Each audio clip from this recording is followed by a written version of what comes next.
Birinci mikrofon.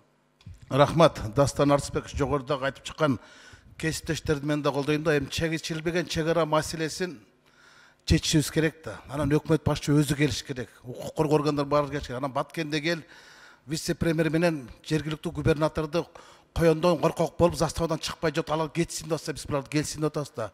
Бул биринчи маселе. Экинчи маселе чегара маселесине миграция башчысынын кандай тиешеси бар?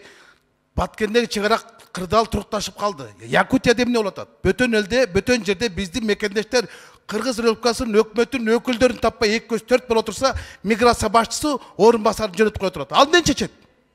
Эмнени чечет? Эмне отуруп бул жерде? Вице-премьер кошулуп ошол жакка барыш керек, Якутскиге.